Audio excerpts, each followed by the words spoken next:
Hello everyone, masofdas here, and this is October's game video. This is games I'm interested in, and the reason we're starting with Predator Hunting Ground is because this is getting a PS5 update in October, and this is coming to the Xboxes in October after 4 years from the original date. And this I'm going through some games that didn't make like the 15 games I'm really interested in. So you've got Predator, you got Killer Clowns is getting a physical as well, which is an Inphonic game. Final Fantasy is getting Pixel Remasters are getting physical. Sky Oceans, Ys 10, Slay the Princess, Clock Tower, and Totally Spies are ones that didn't make this. Then the first one that did make the 15 games is Until Dawn Remake. So I've played Until Dawn before. I don't think this just looks that much better, but it's like I kind of would replay it, like a horror movie or something. Like, oh yeah, I'll rewatch that. I'll replay this. Don't think for 60 quid at launch, but possibly later down the line. And like I said, this is 15 games in this video. I normally like to do 10, but October is pretty stacked.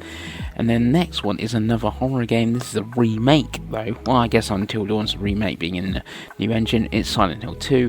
Obviously, this does look dramatically different to Silent Hill 2 on the PS2. Big fan of Silent Hill series.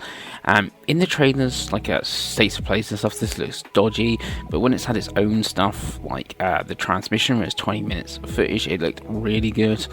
I might wait for reviews, but I think this might be my first day one buy in October.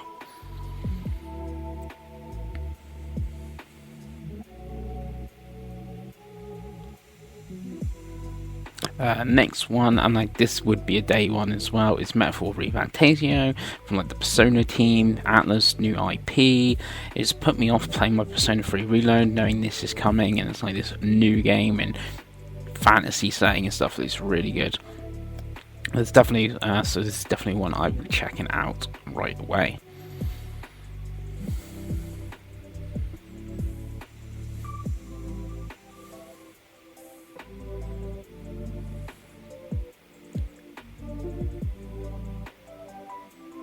Next is Batman Arkham Shadow for the Quest 3. Yes, a VR game in this video. Pretty big one. If I didn't include this, I don't think I was ever going to include a VR game again. It's Batman's cool IP. It's really down to the cost, because that Scars Wrath, if you were to buy that, is like nearly 50 quid. But looking at the Quest 3S deals, this might be £35. For 35 quid, I may take a punt on it, and it would get me using my Quest 3 again.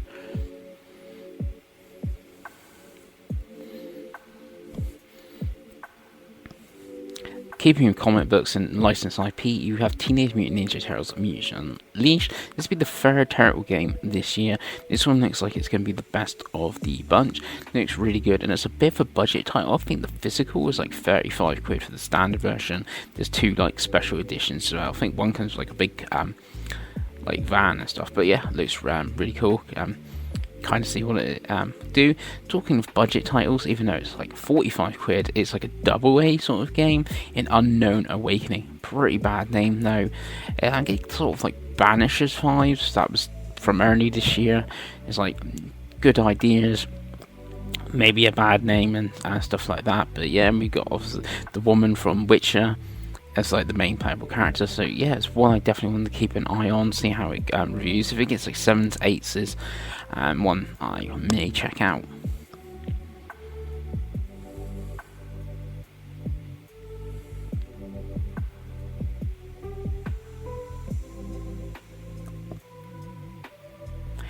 Next, this was in a recent state of play, even though we had seen it before, but now we've got dates. Fear the Spotlight, which is like a PS1 style horror game.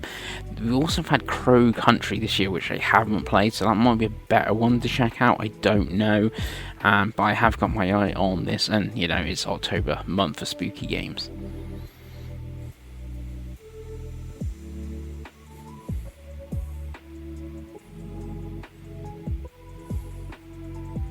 Potionomics, I nearly bought this on Steam, but it's getting a console port after quite a while. It's getting new like voice acting and stuff, so this is one of the ports that's coming out this month. Like I said, had some games at the start that have missed this. This is one that has made it. It'd be great, I think, on the portal, weirdly.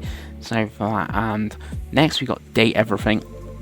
wasn't really on my radar, and then like Dave and Craig mentioned it to me, and yeah, it's like I think this is going to be like my sort of game. You can obviously date everything because the thing, you know, dating the piano there, and you got like Dorian the Door, voiced by Ben Starr. It's like a really good voice cast, and I think like the devs are mainly made up of like old voice actors and stuff, so that'd be great. You can go in completely different direction. We've got Call of Duty Black Ops 6, which, to be honest, if it wasn't on Game Pass, this most probably wouldn't make this video, because it's not something I would personally spend £70 odd on, but it being in Game Pass, you know, the campaign would be like fun enough, and what I did play of the multiplayer of the beta was pretty good, and it seems like Dave and Craig on Safe Ops 3 are both really keen to play the multiplayer on that. Then we also got, actually on the same day, Sonic Cross Shadow Generations. Yeah, really excited for this. It is a remake, sort of remaster thing with new Shadow content, but yeah, Year of the Shadow in there, it's going to be so good.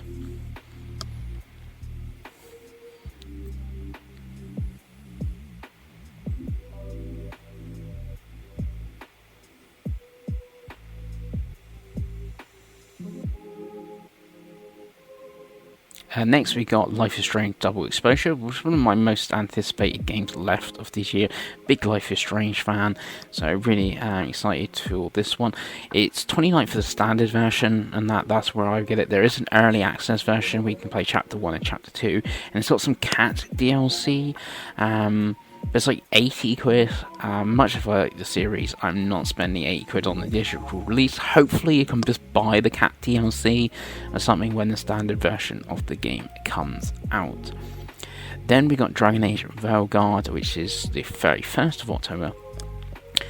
This should be up my street, but every time I see it, I'm like, there's something off about this game. I don't know what it is, but it's something I can't really put my finger on, so I'm going to wait for reviews, see what people say. I think Craig from Safe Ops 3 is going to pick this up, so see what he says about the game, and then go from there. So I can be convinced to pick this up, but it's not one right away.